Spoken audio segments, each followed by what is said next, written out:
মনৰ ছাত্ৰ ছাত্ৰীসকল আমি সেকেন্ড লেকচাৰ বা সেকেন্ড ভিডিঅ'টো আমি দিছিলোঁ কি আমাৰ জাৰণ সংখ্যা কেনেকুৱা ধৰণে উলিয়াব পাৰি তাৰ কেইটামান আমাৰ নীতি দিয়া হৈছিল যিটো আমাৰ সিলেবাছত আছে। গতিকে আজি আমি সেই নীতি বা ৰুলবিলাক এপ্লাই কৰি এটা যৌগত থকা নিৰ্দিষ্ট মৌল এটাৰ জাৰণ সংখ্যাৰ মান কেনেকুৱাকৈ নিৰ্ণয় কৰিব পাৰি সেইখিনি আমি উলিয়াব যত্ন কৰিম। গতিকে তাৰ কাৰণে আমি বৰ্ডত এটা প্ৰশ্ন লোৱা গৈছে, তাত লিখা আছে তলত দিয়া প্ৰতিটো যৌগৰে চিহ্নিত মৌলটোৰ জাৰণ সংখ্যা গণনা কৰা। এই যৌগ এইবিলাক হ'ল যৌগ, এই যৌগবিলাক এইটো আমাৰ তোমালোকৰ অনুশীলনী 8.1 নম্বৰ কুৱেশ্যনটো হ'ব। ইয়াত ফসফৰাছৰ তলত কি দিয়া আছে চিহ্নিত বা চিন দিয়া আছে, এইবিলাক একোটা যৌগ। এই যৌগত ইয়াত ফসফৰাছৰ জাৰণ সংখ্যা উলিয়াব দিছে, ইয়াত সালফাৰৰ জাৰণ সংখ্যা উলিয়াব দিছে, ইয়াতো সালফাৰ ইয়াতো সালফাৰ, সালফাৰৰ জাৰণ সংখ্যা উলিয়াব তোমালোকক দিছে। এতিয়া যেতিয়া আমি জাৰণ সংখ্যা উলিয়াম, যিটো মৌলৰ জাৰণ সংখ্যা উলিয়াব লাগে সেই মৌলটোক আমি x হিচাপে প্ৰথমতে বিবেচনা কৰি লম। গতিকে আমি কেনেকুৱাকৈ উলিয়াম চাওঁ। এতিয়া যদি প্ৰথম উদাহৰণটো চোৱা যায় তেতিয়াহ'লে ইয়াত সোডিয়াম আছে, সোডিয়ামটো হ'ল আমাৰ গ্ৰুপ 1ত সদায় বৰ্গ একৰ মৌল, আৰু সোডিয়ামে সদায় +1 জাৰণ অৱস্থা পায়। গতিকে ইয়াৰ কাৰণে +1 আহিব, +2 ইনটু হাইড্ৰজেন কিমান আহিব 1 আহিব, প্লাছ ফসফৰাছৰ উলিয়াব লাগে। গতিকে ইয়াক আমি x বুলি ধৰিম, জাৰণ সংখ্যাটো x বুলি ধৰিম ফসফৰাছৰ। নেক্সট 4 ইনটু ইয়াত 4 আছে, অক্সিজেন আমি নিয়মত পাইছোঁ -2 আদান পায়। গতিকে ইকুৱেল, এতিয়া যদি গোটেই যৌগটো বা ওভাৰঅল যৌগটো চোৱা যায় ইয়াৰ ওপৰত আমাৰ আদান নাই মানে আমি কি ধৰিব পাৰিম, 0 ধৰিব পাৰিম। আদান থাকিলে -1 থাকিলে -1 লিখিম, +2 থাকিলে +2 লিখিম, যি থাকে সেই লিখিম, নাথাকিলে 0 লিখিম। গতিকে আমি ইয়াক যদি ক্যালকুলেট কৰা যায় 1 + 2 3 + x + 4 * -2 তাৰমানে কিমান হ'ব -8, ইয়াৰ হ'ব -8 ইকুৱেল টু 0। গতিকে আমি x - 5 ইকুৱেল টু 0 পাম, সো x ইকুৱেল কিমান পাম 5 পাম। গতিকে এই যৌগটো NaH2PO4 এই যৌগটোৰ ফসফৰাছৰ জাৰণ অৱস্থা কিমান আছে আমাৰ 5 আছে। একেদৰে যদি আমি এক্সাম্পল নাম্বাৰ B2 চোৱা যায়, B ইয়াতো আগৰ নিচিনা আমাৰ সোডিয়াম আছে, সোডিয়ামৰ কাৰণে 1 আহিব, হাইড্ৰজেনে পাব 1, সালফাৰে পাব, সালফাৰৰ আমাৰ জাৰণ অৱস্থাটো x বুলি ধৰিম, প্লাস 4 ইনটু অক্সিজেন হ'ব -2 ইকুৱেল এই যৌগটোৰ মুঠ আদানৰ মান কিমান আছে 0 আছে, 0। গতিকে 2 + x প্লাস ইয়াতো আমাৰ কিমান হ'ব -8, ইয়াৰ হ'ব -8 ইকুৱেল টু 0। তাৰমানে x ইকুৱেল কিমান পাম 6 পাম। গতিকে এই যৌগটোৰ সালফাৰৰ জাৰণ অৱস্থা বা জাৰণ সংখ্যা বুলি বিবেচনা কৰা যায় ইকুৱেল টু 6 হ'ব। বুজি পাইছা? গতিকে আমি নেক্সট যদি আমি C2 চোৱা যায়, C মানে অলপ কুৱেশ্যন নম্বৰ G আছিল আমাৰ কিতাপত, গতিকে মই G2 লম, বা আমাৰ এনে সিৰিয়েলি গ'লে C হ'ব। এতিয়া হ'ব H2S2O7, ইয়াত আমাৰ সালফাৰৰ জাৰণ অৱস্থা উলিয়াব লাগে। গতিকে কি হ'ব 2 ইনটু 1 প্লাস এইবাৰ 2x, কাৰণ দুটা আছে 2ৰ কাৰণে 2x প্লাস 7 ইনটু অক্সিজেন কিমান হ'ব -2 ইকুৱেল ওভাৰঅল আদান কিমান হ'ব 0। গতিকে 2 প্লাস টুৱাইস x -14 ইকুৱেল 0। গতিকে twice x 12 equal 0 or twice x equal to 12 or x equal to 6 গতিকে H2 S2O7 যেটো আমাৰ যৌগ আছে এই যৌগটোত সালফাৰৰ জাৰণ অৱস্থা আমাৰ 6 হ'ব এবাৰ আমি H2 চাম এই যৌগটোত সালফাৰৰ জাৰণ অৱস্থা চাম ইয়াত পটাছিয়াম তো বৰ্গ একৰ মূল গতিকে 1 পাব প্লাস এলুমিনিয়ামে সদায় আমাৰ কিমান পায় 3 পাব 3 প্লাস এটা যাবা দুটা সালফাৰ ইয়াৰ উলিয়াব দিছে এইটা আছে দুটা সালফাৰ আছে টুৱাইস H প্লাস ইয়াত কিমান অক্সিজেন 4টা কিন্তু হোল ব্ৰেকেট দুটা আছে তাৰমানে 8টা আছে 8 4 পূৰণ 2 8 ইনটু অক্সিজেনে আধান কিমান পায় -2 প্লাস 12 ইনটু ইয়াত কি হ'ব 2 পূৰণ হাইড্ৰোজেনে পাব 1 অক্সিজেনে পায় -2 ইকুৱেল ওভাৰঅল যদি আমি আধান চাও যে ইয়াত 0 আছে সো 0 গতিকে কি হ'ব 4 যোগ টুৱাইস x ইয়াৰ হ'ব আমাৰ -16 ইয়াৰ হ'ব 12 2 -2 0 equal to 0 গতিকে টুৱাইস x ইয়াত পাম 12 equal to 0 গতিকে টুৱাইস x equal কিমান হ'ব 12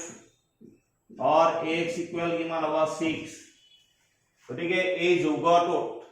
সালফাৰৰ জাৰণ অৱস্থা আমি কিমান পাম 6 পাম গতিকে এনেকুৱাকে আমি যৌগবিলাকৰ মৌলবিলাকৰ জাৰণ সংখ্যাৰ মান নিৰ্ণয় কৰিব পৰা যায়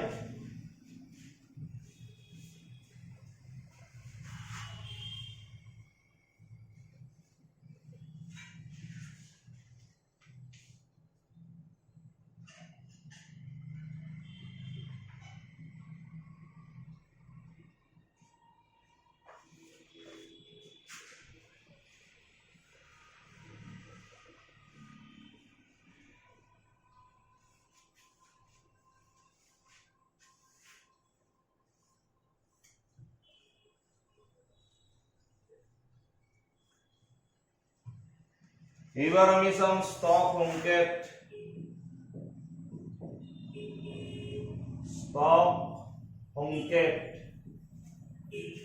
এতিয়া ষ্টক সংকেত আমি কেনেকুৱা ধৰণে উপস্থাপন কৰিম ইয়াৰ কাৰণে আমি উদাহৰণ হিচাপে লম ইয়াৰ আমাৰ প্ৰথমটো হ'ব এই পদ্ধতি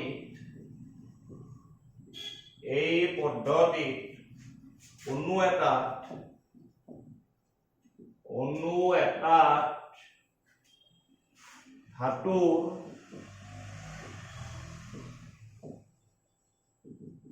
ধাতুৰ সংকেতৰ পিছত ৰমান সংখ্যাৰে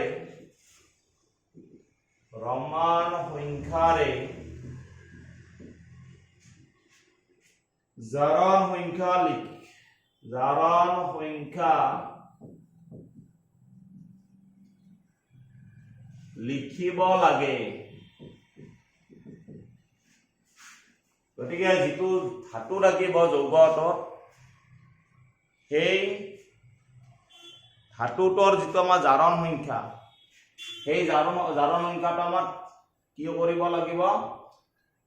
সেই ধাতুটোৰ পিছত ৰমান ব্ৰেকেটৰ ভিতৰত ৰমান সংখ্যাৰ দ্বাৰা উপস্থাপন কৰিব লাগে ষ্টক সংকেতক আমি এটা উদাহৰণ ললে বেছি ক্লিয়াৰ হ'ব যদি আমি ইয়াত যেনে আমি एग्जांपल যদি লোৱা যায় পৰাছ ক্লোৰাইড আৰু এটা আছে আমাৰ অৰিক ক্লোৰাইড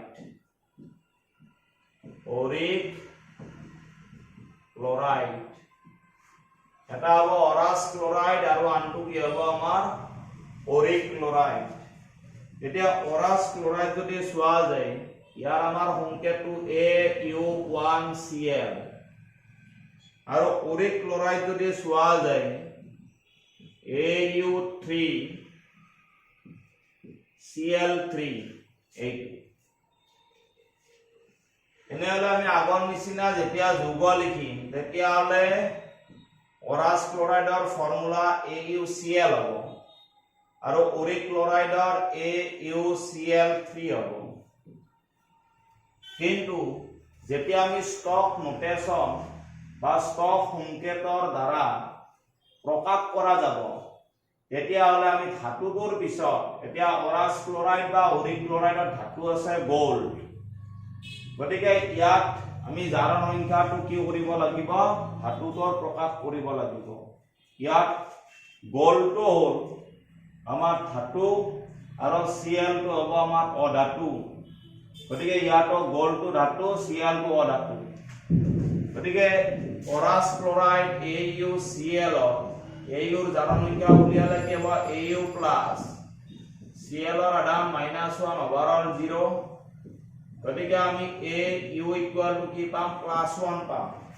গতিকে এই যেটো +1 জাৰণ অৱস্থা সেই জাৰণ অৱস্থাটো আমাৰ ইয়াত উপস্থাপন কৰা হৈছে একেদৰে অৰিক ক্লোৰাইডত AuCl3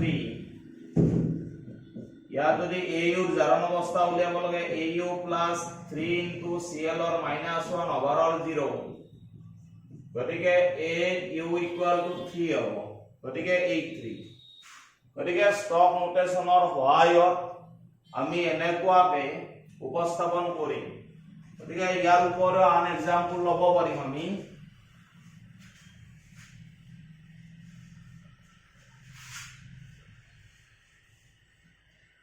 যেনে কিউপ্ৰাছ ক্লোৰাইড আৰু কিউপ্ৰিক ক্লোৰাইড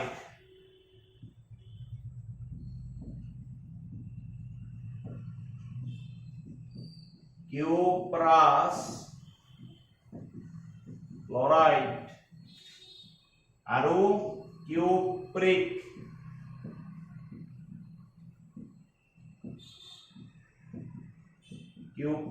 ক্লোৰাইড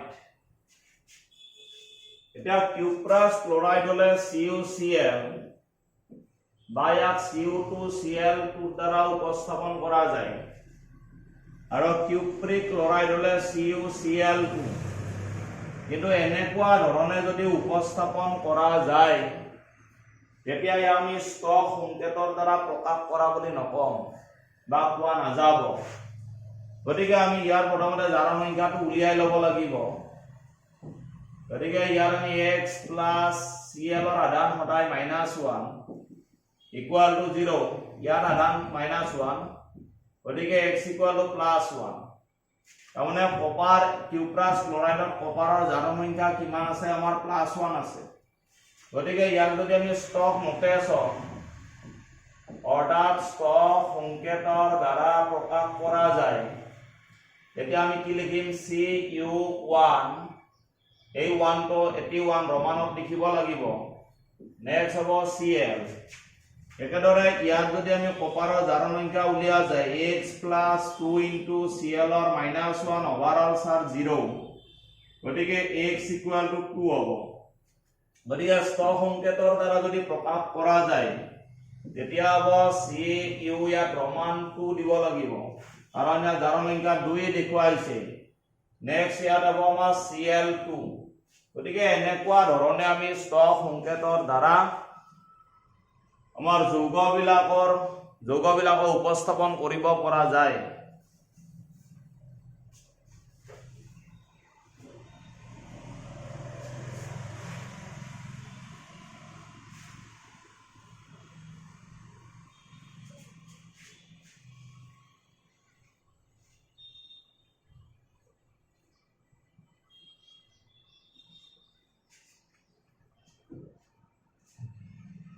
এবার হবো রেডক্স বিক্রিয়ার প্রকার রেডক্স বিক্রিয়ার প্রকার নাম্বার 1 যোজন বা সংযোজন বিক্রিয়া যোজন বা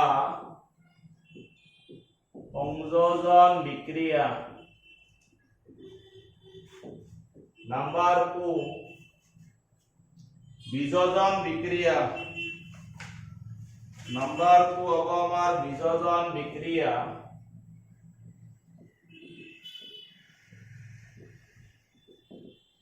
3 নাম্বার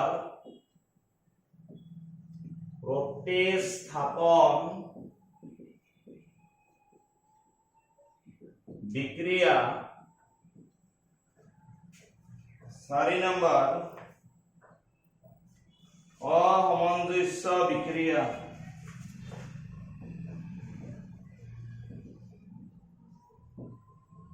অসামঞ্জস্য বিক্রিয়া গতিকে আমি ৰেডক্স বিক্ৰিয়া বিলাকক প্ৰধানতঃ 3 ভাগত বিভক্ত কৰিব 4 ভাগত বিভক্ত কৰিব পাৰি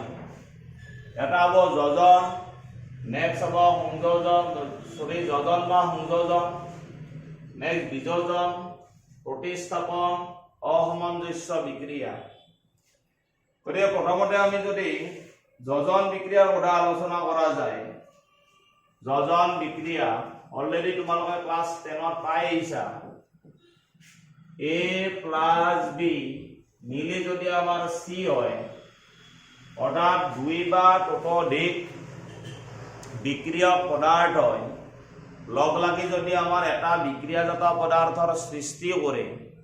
তেনেকুৱা বিক্ৰিয়াক আমি বিবেচনা কৰিম কি হিচাপে যোজন বিক্ৰিয়া হিচাপে গতিকে আমি ইয়াৰ উদাহৰণ হিচাপে যদি লোৱা যায় for example carbon plus dioxygen ইয়াত কাৰ্বন ডাই অক্সাইড প্ৰডিউস হৈছে ইয়াত মেগনেসিয়াম প্লাস নাইট্ৰোজেন ইয়াত মেগনেসিয়াম নাইট্ৰাইট প্ৰডিউস হৈছে ব্যালেন্স কৰিলে আমাৰ 3 আহিব এতিয়া এই বিক্ৰিয়াটো যদি চোৱা যায় প্ৰথমতে আমাৰ হ'ব লাগিব বিক্ৰিয়াটো ৰেডক্স হয় নে নহয় প্ৰথম ৰেডক্স হ'ব লাগিব তাৰ পিছতে আমাৰ যোজনৰ কথা আহিব যেহেতু আমি ৰেডক্স বিক্ৰিয়াৰ প্ৰকাৰৰ কথা আলোচনা কৰি আছো এতিয়া আমি যেতিয়া জাৰণ সংখ্যা উলিয়াৰ নিয়ম চাইছিলো তেতিয়া প্ৰথমতে যেতিয়া মৌল এটা মুক্ত অৱস্থাত থাকে অৰ্থাৎ অযোজিত অৱস্থাত থাকে তেতিয়া তাৰ জাৰণ সংখ্যা 0 হয় গতিকে 0 ইয়াতো আমাৰ 0 হ'ব এতিয়া কাৰ্বন ডাই অক্সাইড অণুটোত যদি চোৱা যায় এটা C+2 ইনটু C মানে ইয়াৰ এই জাৰণ সংখ্যা x বুলি ধৰিম অক্সিজেনৰ -2 ওভাৰঅল 0 গতিকে x = 4 অৰ্থাৎ +4 জাৰণ অৱস্থাত আছে আৰু অক্সিজেনৰ জাৰণ সংখ্যা -2 এটা অক্সিজেনে -2 পাইছে গতিকে দুটা অক্সিজেনে -4 পাব গতিকে আমি এটা এলিমেন্টৰ বা মৌলৰে উলিয়াইছো গতিকে ইয়াত যদি প্ৰথমতে চোৱা যায় কাৰ্বন 0 অৱস্থাৰ পৰা 0 জাৰণ স্থিতৰ পৰা +4 জাৰণ অৱস্থালৈ স্থানান্তৰিত হৈছে গতিকে ইয়াৰ আমাৰ হৈছে electron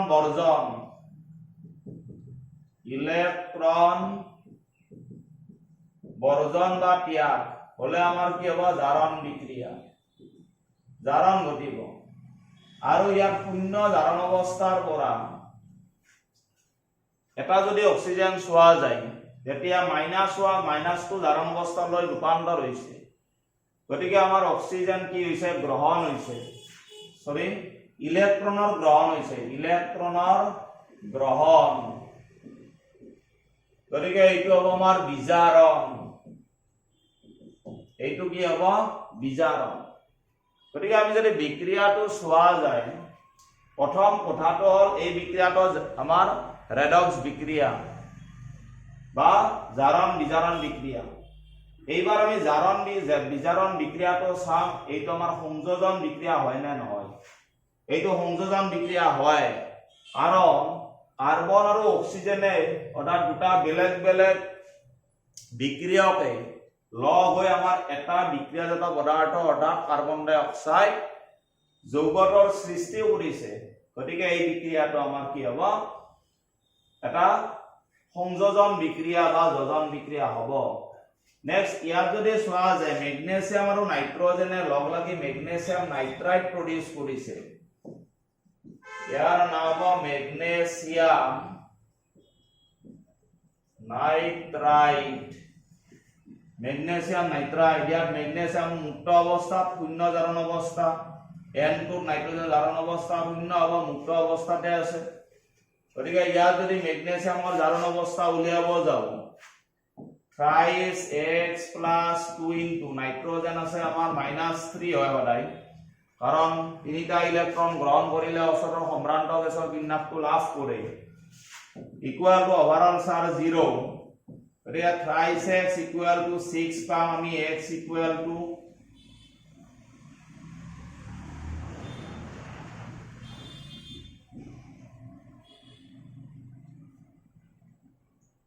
because x equal to 3 no x equal to 2 x equal to 2 পাম গতিকে ইয়াত মেগনেছিয়ামৰ জাৰণ অৱস্থা +2 আছে আৰু তেনেকুৱা ধৰণে যদি উলিয়া যায় নাইট্ৰজেন -3 অৱস্থাত আছে গতিকে মেগনেছিয়াম নাইট্ৰাইডত +2 জাৰণ অৱস্থা যেহেতু আছে গতিকে ইলেক্ট্ৰন ত্যাগ কৰিছে মাইনাস ইলেক্ট্ৰন আৰু 0 পৰা যেটো +-3 লৈ ৰূপান্তৰ হৈছে ইলেক্ট্ৰন গ্ৰহণ হৈছে গতিকে কোন প্ৰথমতে এই বিক্ৰিয়াটো এটা ৰেডক্স বিক্ৰিয়া হয় আৰু এই পাৰ্টিকুলাৰ ৰেডক্স বিক্ৰিয়াটো এটা কি হ'ব আমাৰ সংযোজন বিক্রিয়া বা যোজন বিক্রিয়া এবার এটো হই গল এবার আমি নেক্সট সাম বিযোজন বিক্রিয়া দুই নাম্বার তো সাম সংযোজন বিক্রিয়ার যেটো আমার বিপরীত বিক্রিয়া সেই বিপরীত বিক্রিয়াটো হ'ব বিযোজন বিক্রিয়া অর্থাৎ বিযোজন বিক্রিয়াত এক যৌগ বিযোজিত হৈ দুই বা ততোধিক আমাৰ বিক্ৰিয়াজাত পদাৰ্থৰ সৃষ্টি কৰিব আৰু সেই বিযোজন বিক্ৰিয়াটো আমাৰ কি হ'ব এটা ৰেডক্স বিক্ৰিয়া হ'ব লাগিব গতিকে আমি যদি উদাহৰণ হিচাপে চোৱা যায় বিযোজন বিক্ৰিয়া তেতিয়া twice H2O লিকুইড या গৰম কৰিলে H2 gas plus O2 gas পাম ইয়াৰ আমাৰ হাইড্ৰোজেন +1 জাৰণ অৱস্থাত আছে আৰু দুটা হাইড্ৰোজেনে এটাৰ কাৰণে +1 দুটাৰ কাৰণে +2 হ'ব অক্সিজেন -2 জাৰণ অৱস্থাত আছে এটা হাইড্ৰোজেন আছে 0 অৱস্থা ইয়াত অক্সিজেনৰ O2 অক্সিজেনৰ জাৰণ অৱস্থা 0 হ'ব গতিকে +1ৰ পৰা 0 লৈ গৈছে তাৰমানে আমাৰ ইয়াত ইলেক্ট্ৰন গ্ৰহণ হৈছে ইলেক্ট্ৰনৰ গ্ৰহণ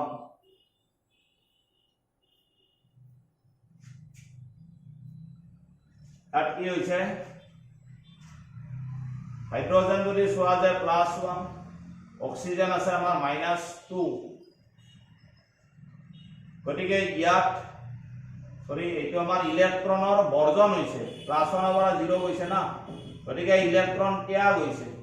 আৰু -2 ৰ পৰা যেতিয়া 0 আহি তেতিয়া আমাৰ কি হৈছে ইলেক্ট্ৰন গ্ৰহণ হৈছে গতিকে কোন প্ৰথমতে এই বিক্ৰিয়াটো এটা ৰেডক্স বিক্ৰিয়া হয় আৰু এই নিৰ্দিষ্ট ৰেডক্স বিক্ৰিয়াটো এটা বিযোজন বিক্ৰিয়া কিয় বিযোজন বিক্ৰিয়া কাৰণ H2O অণুটো ভাঙি আমাৰ H2 + O2 অৰ্থাৎ দুই বিক্ৰিয়াজাত পদাৰ্থৰ সৃষ্টি হৈছে এবাৰ আমি নেক্সট আলোচনা কৰিম এটা হলো আমার 3 নাম্বার প্রতিস্থাপন বিক্রিয়া গতিকে আমি ক্লাস 10 ত পঢ়ি আহিছো প্রতিস্থাপন বিক্রিয়া কি হ'ব এটা কম সক্রিয় ধাতু তার লবণৰ পৰা তাতকৈ বেছি সক্ৰিয় ধাতুৱে সেই লবণটোৰ পৰা মুক্ত কৰিব পাৰে আৰু বেছি সক্ৰিয় ধাতুটোৱে এক লৱণৰ সৃষ্টি কৰে তোমালোকে অলৰেডি পাইছা এতিয়া আমি এনেকুৱা ধৰণে সাধাৰণভাৱে উপস্থাপন কৰিব পাৰিম xy + z ইয়াৰ যদি আমাৰ z টো বেছি সক্ৰিয় হয় y তকৈ তেতিয়া আমাৰ কি হ'ব y মুক্ত কৰিব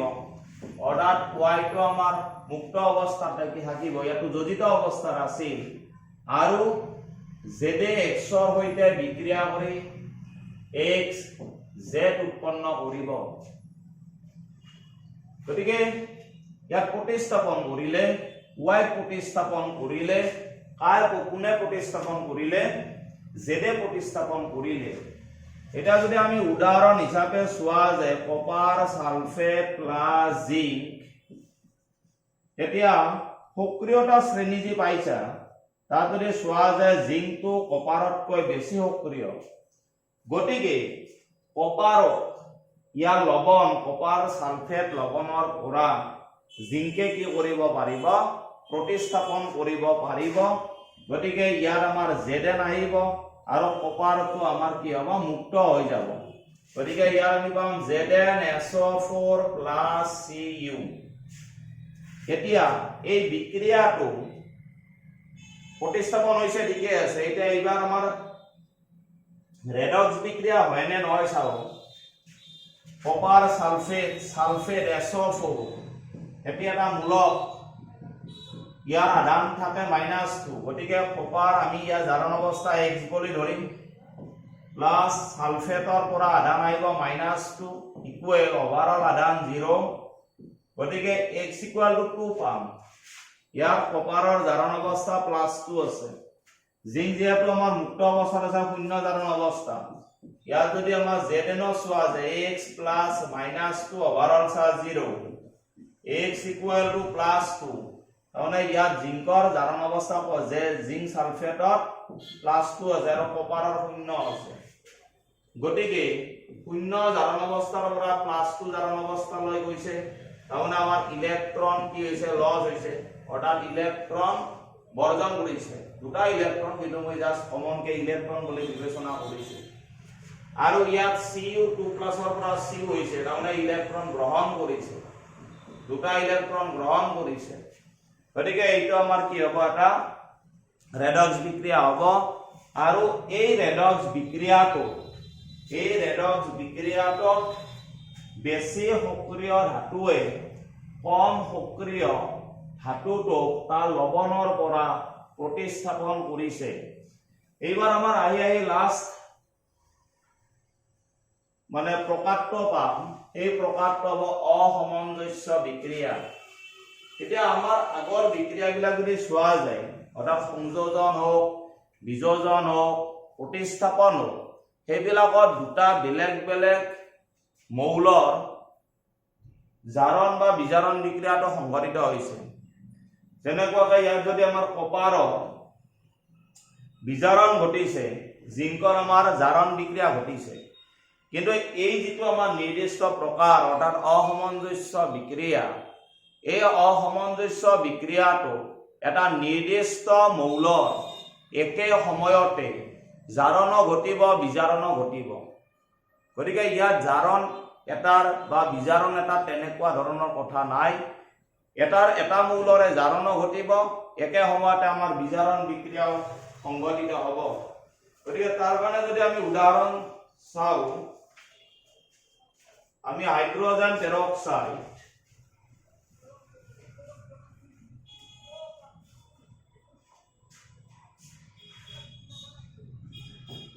H2O2 twice H2O plus O2 এইটো বিক্ৰিয়া আমি আলোচনা কৰিব পাৰিম ইয়াৰ অক্সিজেন চালেও যেহেতু আমাৰ অক্সিজেনৰ বেলেগ বেলেগ আমি অৱস্থান পাইছো বিক্ৰিয়াজাত পদাৰ্থ ইয়াত 2 * 1 plus twice অক্সিজেনৰ জাৰণ অৱস্থা x বুলি ধৰো ইকুয়াল টু ওভাৰঅল কিমান হ'ব 0 গতিকে twice x equal -2 x equal -1 অৰ্থাৎ অক্সিজেনৰ জাৰণ অৱস্থা ইয়াত -1 আছে H2O2 মানে হাইড্ৰোজেন পেৰক্সাইডৰ এতিয়া ইয়াত যদি চোৱা যায় 2 into 1 plus x overall sir 0 x equal -2 তাৰমানে ইয়াত -2 আছে আৰু যেহেতু এটা আমাৰ মুক্ত অৱস্থা বা সুস্থিৰ অৱস্থাত আছে গতিকে 0 হ'ব এতিয়া চোৱা H2O2 অক্সিজেনে -1 জাৰণ অৱস্থাৰ পৰা -2 জাৰণ অৱস্থালৈ স্থানান্তৰিত হৈছে